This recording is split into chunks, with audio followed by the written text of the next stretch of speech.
All right, NXT starts off with Trick Williams versus Josh Briggs for the TNA Championship. This match got official due to last week due to the tag match that happened between Trick Williams and AJ Francis and Josh Briggs, Inamore, and Elias, the six-man tag between them. Where Inamore ended up pinning Trick Williams, which I was very surprised by. I didn't understand why they have him pin him. But then there was a backstage segment where Inamore basically gave away his TNA Championship match to Josh Briggs due to their friendship and due to them being close. So this is why we end up having this match. Trick Williams, of course, ends up retaining.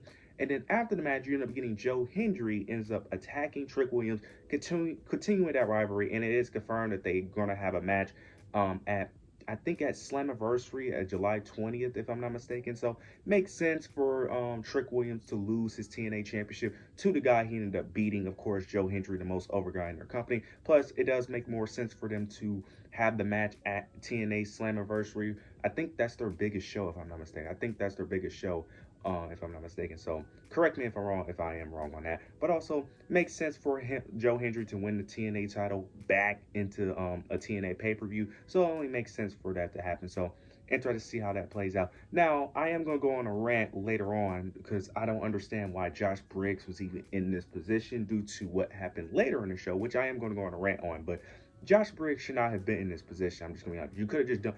The fact that Inamore pinned Trick Williams was just dumb in the first place, but the fact that he gave his championship opportunity away to Josh Briggs made even less sense due to what happened later on in the show. But then I'm going to transition to another match. They end up doing the majority of this show, which is mainly just matches.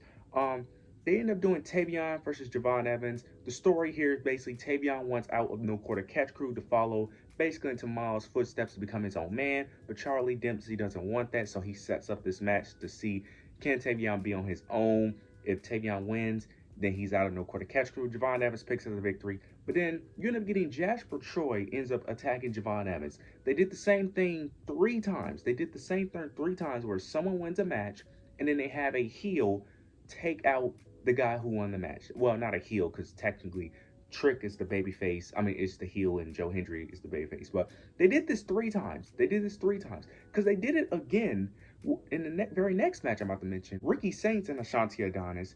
They did the same thing. Ricky Saints picks up the victory, and then they have Ethan Page attack Ricky Saints. Look, I talk about repetitive booking when it comes to Triple H, but bro, you cannot be serious, Shawn Michaels. I get what he was going for, but really? You did 3 matches back to back to back, and you had the same thing happen after each. Like, really? Like, you couldn't break this up to have some type of space in between? Like, you just did it back to back to back. Like, come on. 3 times in a row is a bit ridiculous. Like, that's ridiculous. I'm not even going to speak on why Ashanti and Ricky Saints even had a match because it was very lazy booking of why they even had a match in the first place. The main stories between Ricky Saints and Ethan Page, they're going to have a segment next week where we're going to be in Ava's office, so I can't wait to see how that plays out. Now let's get to the segment I was finna rant about. Obafemi, he was cutting a promo. He was basically saying that he has no one else to face and he's looking for his next challenger, basically. And then we get Inamore is the guy that ended up coming out to answer the call. Okay, this is where I have a problem. Because now let me speed through real quick. Basically, Inamore basically talks about how he wants gold and how he wants to prove himself. Oba basically ends up giving respect to him, but eventually ends up saying that he's the more dominant force and that he's going to end up like everyone else. But then you end up getting Jasper Troy ends up attacking Inamore, and then you get Oba and Jasper have another stare down, which I do like. Now, my issue with it's going to be a #1 contendership match next week for Inamore and Jasper Troy. Hopefully, Jasper Troy wins that match. Now, my issue with this was that Inamore gave away his TNA Championship opportunity to Josh Briggs, and the reasoning he gave was due to their friendship, which is dumb because he literally flew back to the USA, away from his home country, Japan, to protect Josh Briggs, because I think he returned when he was getting jumped by the Culling, if I'm not mistaken. So the fact that he did that in order to protect Josh Briggs, I feel like that proved enough of their friendship. But sure, the issue I have with this is that if he was going to give away his TNA Championship match, why give him a NXT Championship match immediately after? That's just dumb. In my opinion, what you could have just done is just have Inamore face Trick Williams, and you could have just replaced Josh Briggs in this situation. That would have made more sense. Plus, Josh Briggs and Oba have history due to their match at Stand and Deliver in 2024. That would have made more sense, and this would have made the segment a lot better. Because this segment, oh my gosh, it wasn't bad due to Obafemi, but man, Inamore on the microphone was just very hard to get through. It was very hard to get through.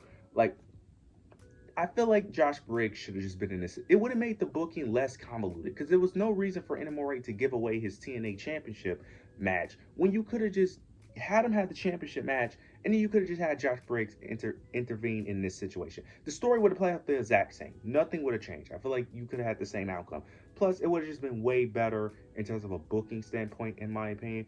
And look, I understand that Oba has no challengers, and I don't mind filler feuds because look, every now and then you need a filler feud. Every feud cannot just be this super important, blood feud. You know what I'm saying? Like, for example, Miles Bourne and Obafemi was a great filler feud. I knew it was a filler feud, but it was a great booking of that filler feud. It was a good story to tell. I liked it. This is just all over the place. This just made no sense.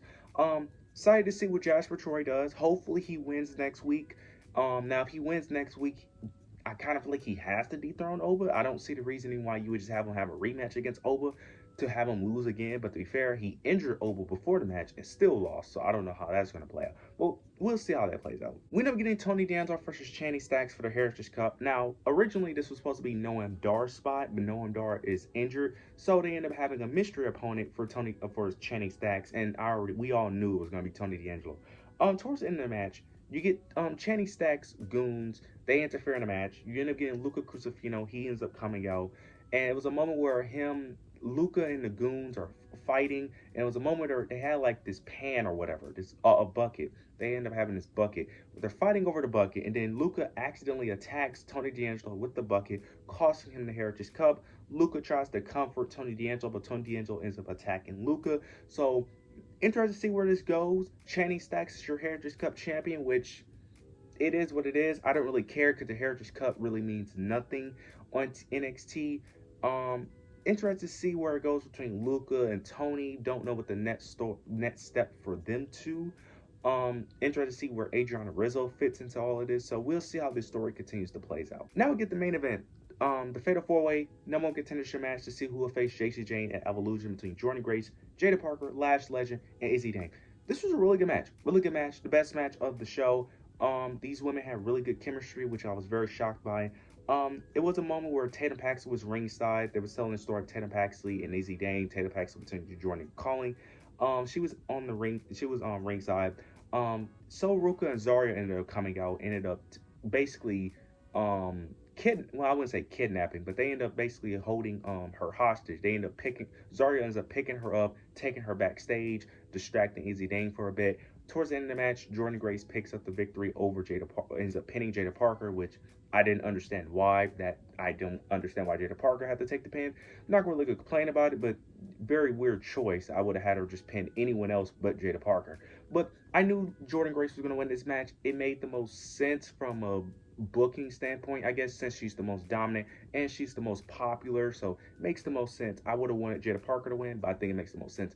Now, the question is really, is Jacy Jayne actually going to be at Evolution? I still don't think so. I still think they're going to do Blake Monroe. She's going to win at the Great American Bash, and then the very next night, she's going to wrestle on Evolution. That's what I think is going to happen, but I could be completely wrong.